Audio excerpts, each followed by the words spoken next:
আগের পর্বে গ্যাংটক থেকে লাচেনের হেকটিক জার্নি দেখিয়েছি। যদি না দেখে থাকেন অনুরোধ থাকলো আগের পর্বটি এই ভিডিও শেষ করেই দেখে নিন। এখন ঘুরিতে বাজে সন্ধ্যে 7টা। আমরা লাচেনে হোটেল হিলে এসে পৌঁছেছি। আসুন আপনাদের রুমটা দেখাই। এই হচ্ছে আমাদের রুম। প্রথমেই রয়েছে ওয়াশরুম, সব রকমের পরিষেবা রয়েছে। এবার এখানে আসুন। ট্রিপল বেডরুম আমরা বুক করেছি, তাই এখানে একটা সিঙ্গেল বেড, এখানে ডাবল বেড রয়েছে। এখানে একটা বড় টেবিল দিয়েছেন, জল দিয়েছে, গ্লাস দেওয়া রয়েছে। এখানে একটা আলমারি রয়েছে জিনিসপত্র রাখার জন্য। এখানে একটা খুব সুন্দর সোফা আছে, আর এখানে জানলা রয়েছে, কিন্তু রাতের বেলা তো এখন কিছু দেখানো যাচ্ছে না। সকালবেলা আপনাদেরকে আমি হোটেলটা একদম সামনে থেকে দেখাবো।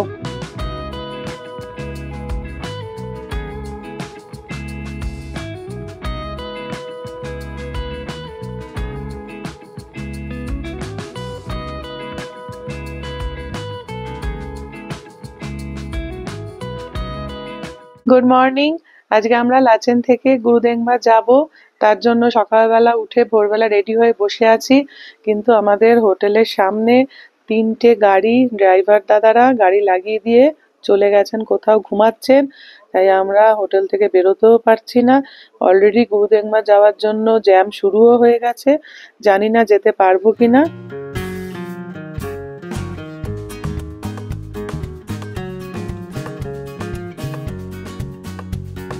কালকে সন্ধ্যেবেলা 7টার সময় হোটেলে এসেছিলাম, তাই বাইরে থেকে হোটেলটা দেখানো হয়নি। আপনাদেরকে বাইরে থেকে হোটেলটা একটু দেখিয়ে দিই। তো এবার আমাদের গাড়ি ওই পেছনে দাঁড়িয়ে রয়েছে, জ্যাম কাটলে আমরা বেরিয়ে যাব। তো যাব এখান থেকে গুরুদেংবার, ডিস্টেন্স এখান থেকে 60 কিলোমিটার। প্রথমে 9 থেকে 10 কিলোমিটার রাস্তা কিছুটা বেশ খারাপ রয়েছে। তো দেখা যাক জার্নি পথটা কীরকম হয়। গুরুদেংবার যাওয়ার জন্য সকাল 6টার মধ্যে বেরিয়ে পড়তে পারলে ভালো, কিন্তু বিচ্ছিন্ন একটা ঘটনার জন্য আমাদের বেশ দেরি হয়ে গেল। দুপুর 12টার পরে ওয়েদার খারাপ হওয়ার একটা চান্স আছে, সেই রকমই ওয়েদার ফোরকাস্ট আছে। আর এটা খুবই নর্মাল ব্যাপার হাই অল্টিটিউডে। সামনে রাস্তা বেশ খারাপ পাবো, সেটা ড্রাইভার আমাদের আগেই বলেছিলেন। 2 থেকে 3 কিলোমিটার গাড়ির লম্বা লাইন পড়ে গেছে, বেশ কয়েক কিলোমিটার অফ রোড। বৃষ্টি আর ধসের জন্য রাস্তা নেই বললেই চলে। 2023-এর বিপর্যয়ের পরে নর্থ সিকিম এখনো ঘুরে দাঁড়াতে পারেনি। এই যে জায়গাতে প্রত্যেকদিন গাড়ি জ্যাম হয়ে যাচ্ছে, এই জ্যাম এড়াতে লাচেন থেকে গাড়ি ভোর 5টার আগে থেকে বেরিয়ে পড়ছে। তাতে ভোর থেকেই গাড়ির লাইন পড়ছে। যত এগোচ্ছি ততই রাস্তার অবস্থা খারাপ হচ্ছে। গুরুদেংবার যাওয়ার রাস্তা এতটাই ক্ষতিগ্রস্ত যে এখানে জেমা 1 পয়েন্ট বলে একটা জায়গা রয়েছে, যেখানে বেশ কিছুটা কাঁচা চড়াই রয়েছে। ওখান দিয়ে যখন গাড়িগুলো যায়, সেই গাড়িগুলো কিন্তু অনেক সময় স্কিড করে অনেকটা পিক আপ নিতে পারে না। তো তার জন্য ওখানটাতে একটা একটা করে গাড়ি ওখানে ছাড়া হয়। আর এই জন্য আমরা তার বেশ কিছুটা আগে দাঁড়িয়ে আছি। এই রাস্তাটা এখন বলতে গেলে প্রায় প্রত্যেক দিনই প্রচুর জ্যাম হচ্ছে। তো যখন ওই পয়েন্টে গিয়ে আমি পৌঁছাবো, তখন আপনাদেরকে জায়গাটা আপনাদের দেখাবো। আপনারা দেখলে বুঝতে পারবেন কি ভয়ঙ্কর এখন ওই অবস্থা হয়ে আছে জায়গাটা।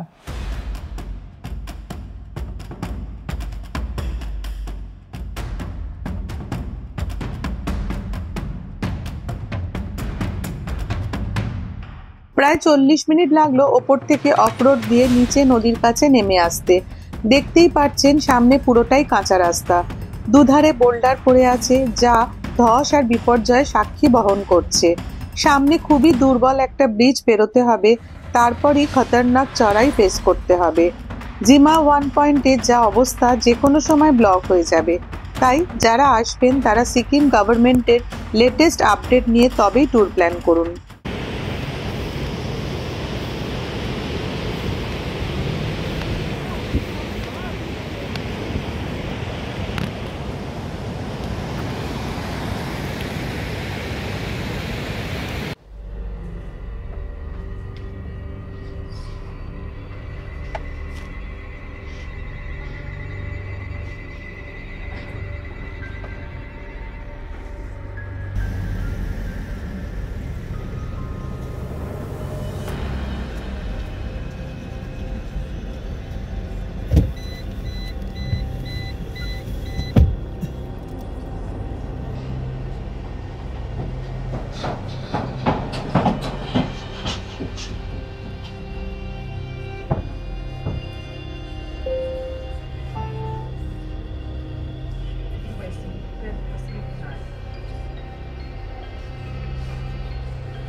এই সেই কাঁচা চড়াই জেমা 1 পয়েন্ট, যেখান দিয়ে আমরা এখন পাস করছি। দেখুন রাস্তাটা কি ভয়ঙ্কর।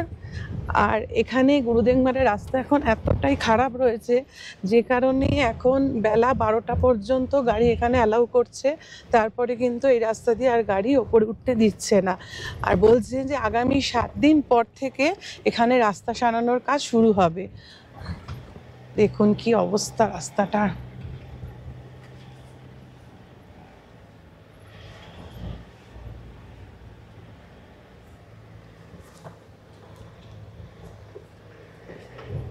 অবশেষে আমরা ওপরে উঠে এসেছি সাকসেসফুলি।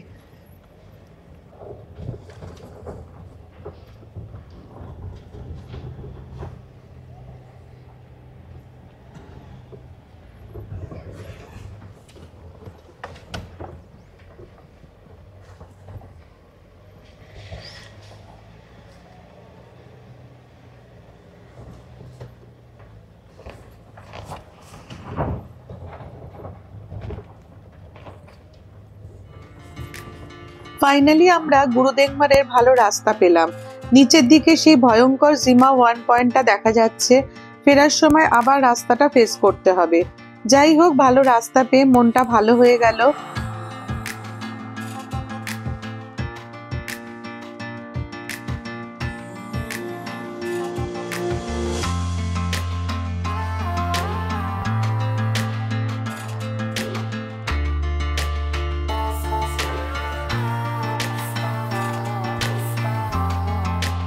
এখন আছি দোসা পয়েন্ট।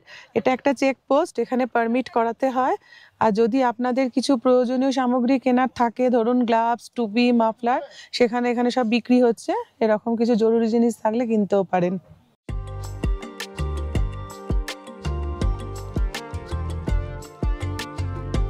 সিকিমে আপনি যে প্যাকেজেই আসুন না কেন, মেনলি কালাপাহাড়, 0 পয়েন্ট, কাটাও, এই পয়েন্টগুলো কোনো প্যাকেজে রাখা থাকে না। প্রতিটা পয়েন্ট যাবার জন্য আলাদা করে 3500 থেকে 4000 টাকা ড্রাইভার চার্জ করেন। মানে 3টে পয়েন্ট যদি করেন তবে টোটাল 10.5 থেকে 12,000 টাকা আপনাকে আলাদা গুনতে হবে। এই ব্যাপারে ড্রাইভারের সাথে খুব ভালো করে কথা বলে নেবেন। আমি আজকে কালাপাহাড় যাব, তার জন্য দিয়েছি 3500 টাকা। সময় পরিস্থিতি কেমন হবে, ওয়েদার ঠিক থাকবে কিনা, সব বুঝে নিয়ে তবেই এই এক্সট্রা প্যাকেজগুলো স্থির করবেন।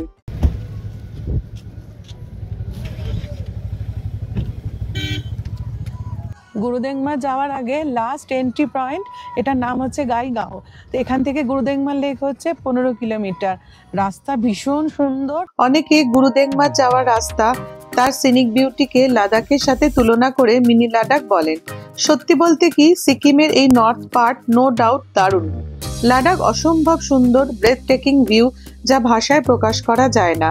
আমি লাদাখ গেছি, আর সিকিমের এই পার্টকে যে মিনি লাদাখ লোকে বলেন, সেটা সত্যিই খুব ভুল নয়।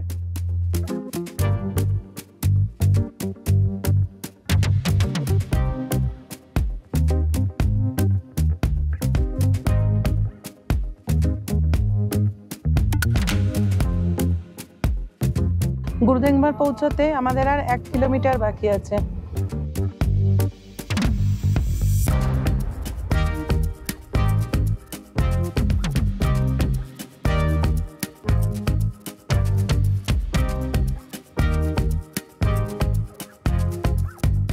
You always want, you can't have. 17,800 fit ওপরে গুরুদেংমার লেকের কাছে দাঁড়িয়ে আছি। লেকের জলটা দেখাচ্ছি আপনাদের, দেখুন পুরো নীল জল, চারপাশে পাহাড় ঘেরা। কিছুটা এখানে ফগি ওয়েদার এখন রয়েছে, এপাশটা একটু মেঘ রয়েছে, খুব ক্লিয়ার পিকচার আমরা পাচ্ছি না। শিখদের গুরু পদ্মনাভ এখানে কিছুদিন সময় কাটিয়েছিলেন বলে এই লেকটার নাম গুরুদেংমান লেক। তো এখানে এখন হালকা হালকা স্নোফলস একটু একটু হচ্ছে, আর প্রচণ্ড হাওয়া দিচ্ছে। অক্সিজেন লেভেল খুবই কম।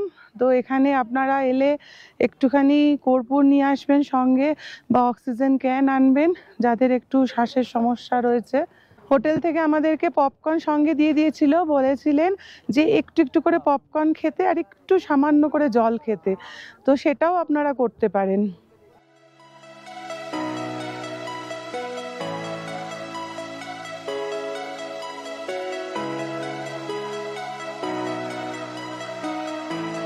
গুরুদেংবার থেকে আমরা বেরিয়ে পড়লাম, কারণ এখানে বেশিক্ষণ থাকা যাচ্ছে না। একে তো হাওয়া দিচ্ছে, তারপরে ওয়েদার আস্তে আস্তে খারাপ হচ্ছে, একটু একটু করে স্নোফলস হচ্ছে। এবার এখান থেকে 20 কিলোমিটার জার্নি করে আমরা যাব কালাপাত্থার। তো কালাপাত্থারে ওখানে যেতে গেলে আপনার এন্ট্রি পয়েন্টে ওখানে আলাদা করে পারমিট করাতে হয়।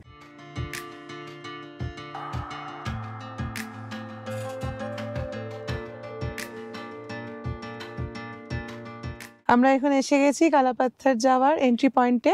তো ড্রাইভার দাদা নেমেছেন এখানে এন্ট্রি করাতে। তো এখানে এন্ট্রি হচ্ছে, এই যে দেখুন। তারপরে আমরা কালাপাত্থার যাব।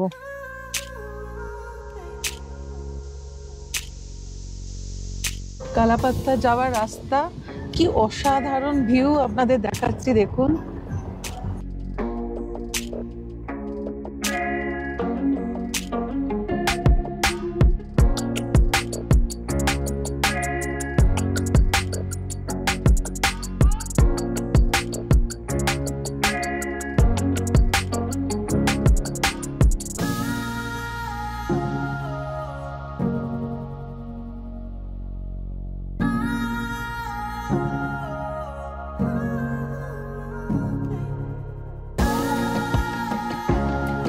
কালাপাত্থার আমরা একদম প্রায় এসে গেছি, আর মানে বরফ শুরু হয়ে গেছে, এটা দেখে আপনারা বুঝতেই পারছেন। হাত বাড়ালেই মনে হচ্ছে যেন বরফকে ছুঁতে পারবো। সামনে দূরে যে পাহাড়টা রয়েছে দেখুন, অসাধারণ লাগছে।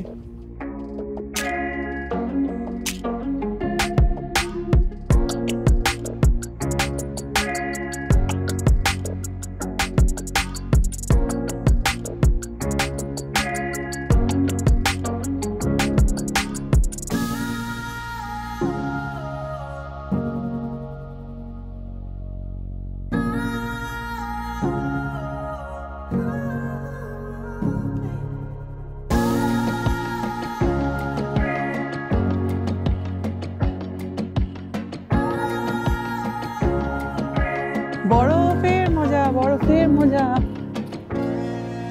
কাশ্মীর না যেতে পারবেন তো কি হয়েছে, এখানে কালাপাত্থারে এসে বরফের মজা নিন। দারুণ দারুণ, মানে এত ঠান্ডা, পুরো হাত ফাত জমে যাচ্ছে। এই জায়গাটাকে কালাপাথর বলা হয় কারণ এই চারপাশে যে পাথর বা পাহাড়গুলো রয়েছে পুরোটাই হচ্ছে কালো রঙের এবং সাদা বরফে মোড়া। দেখুন আমি দেখাচ্ছি, পুরো পাহাড়গুলো সাদা একদম বরফের চাদরে মোড়া। এবং এখানে এসে আপনারা অনেকক্ষণ সময় কাটাবেন, ফটো তুলবেন। প্রচণ্ড ঠান্ডা, আর অক্সিজেন লেভেল কিন্তু খুব কম, তার জন্য একটু অক্সিজেন মাস্ক বা কর্পূর এগুলো সঙ্গে রাখবেন যদি মনে হয় যে শ্বাসের সমস্যা হচ্ছে। তো দারুণ দারুণ, মানে কি বলবো, এখানে না এলে জায়গাটাকে বোঝানো খুব মুশকিল, অসাধারণ। এই যে স্পটটা আমি দেখাচ্ছি, এখানে যদি আপনারা মনে করেন একটু গরম চা কফি ম্যাগি খেতে পারেন, আর বরফের ওপরে ওঠার জন্য এখানে গামবুট ভাড়া পাওয়া যাচ্ছে, সেটাও আপনারা এখান থেকে কিনতে পারেন।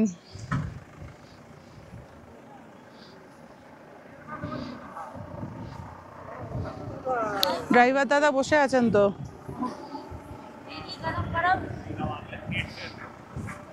তারপরে এখানে আমরা পুরো এনজয় করে এখান থেকে এবার আমরা বেরিয়ে যাচ্ছি। আমাদের গাড়ি রয়েছে, এবার গাড়িতে গিয়ে উঠবো, বাকি রাস্তাটা আপনাদেরকে আমি দেখাবো। আজকের দুটো সাইট সিন করে আবার চললাম লাচেনের উদ্দেশ্যে। দুপুর হয়ে গেছে, জিমা পয়েন্ট পেরোতে হবে, তাই খুব দেরি আমরা করিনি। একটাই সুবিধা, বৃষ্টি হয়নি, আর আমরা যেহেতু আগে ফিরছি তাই খুব বেশি ফিরতি গাড়ির চাপ নেই, তাই ফেরার টাইম অতটা জ্যাম ফেস করিনি। হোটেলে ফিরলাম প্রায় তখন 3টে বেজে গেছে। গুরুদেংবার লেক কালাপাত্থার দেখে আমরা হোটেলে চলে এসেছি। এখানে লাঞ্চ করে এবার আমরা বেরিয়ে যাব লাচুনের জন্য। এখান থেকে প্রায় 2-2.5 ঘন্টা সময় লাগবে, বলছেন 50 কিলোমিটার রাস্তা। লাঞ্চ হয়ে গেছে, এবার আমরা লাচুনের জন্য গাড়িতে এবার উঠে পড়বো। ওখানে আমাদের হিল পার্কে হোটেল বুকিং রয়েছে। গাড়ি তো স্টার্ট দিয়ে দিয়েছে, কিন্তু বাইরে ঝিরঝির করে বৃষ্টি পড়ছে। এবার চুংথাম পর্যন্ত রাস্তা খুব ভালো নয়, দেখা যাক কতক্ষণে গিয়ে পৌঁছাই। বৃষ্টির মধ্যে চলেছি লাচেন থেকে লাচুং। রাস্তা খুবই ভয়ঙ্কর, সেটা এক্স্যাক্টলি কেমন আমি আগের পর্বে দেখিয়েছি, সেটা ভিডিও শুরুতেই জানিয়েছি। আর একবার অনুরোধ করছি, পারলে আগের পর্বটি এন্ড স্ক্রিনে পাবেন, দেখে নিতে পারেন। চুংথাং ক্রস করলাম, তখন বিকেল 5:30 বেজে গেছে। চুংথাং এর পরে রাস্তা খুবই ভালো, তবে বৃষ্টি একটু বেশি পাচ্ছি, তাই জার্নি করতে একটু বেশি টাইম লাগবে। এখান থেকে লাচুং যেতে প্রায় আরো 1.5 ঘন্টা। সন্ধে নেমে এলো পাহাড়ের বুকে, আর ঝমঝমিয়ে বৃষ্টি। তার মধ্যেই আমরা লাচুং পৌঁছালাম, তখন সন্ধে 7টা বেজে গেছে। হোটেলে চেক ইন করে নিলাম। রুম ট্রিপল বেডরুম, এক রাত থাকার জন্য মোটামুটি হোটেল। পরিষেবা খুব ভালো, লাচুনের বেশিরভাগ জায়গাতে পাবেন না। রাতের দিকে লোডশেডিং হতে পারে। ক্যামেরা, মোবাইল সব রাত 10টার আগে চার্জ করে নেওয়া ভালো। বুকিং করতে চাইলে ফোন নাম্বার দিলাম, তবে সবকিছু জেনে নিয়ে কথা বলে তবে আসবেন। যাই হোক, রাত 8:30টায় ডিনার সেরে ফেললাম। গরম গরম খাবার সত্যি শরীরকে সতেজ করে দিল। কালকে সকালে বেরোতে হবে 0 পয়েন্ট আর ইয়াংথাম ভ্যালি দেখার জন্য। আজকের মতো পর্বটি শেষ করছি। দেখা হবে নর্থ সিকিমের শেষ পর্বে খুব তাড়াতাড়ি। ভালো থাকুন আর ঘুরতে থাকুন।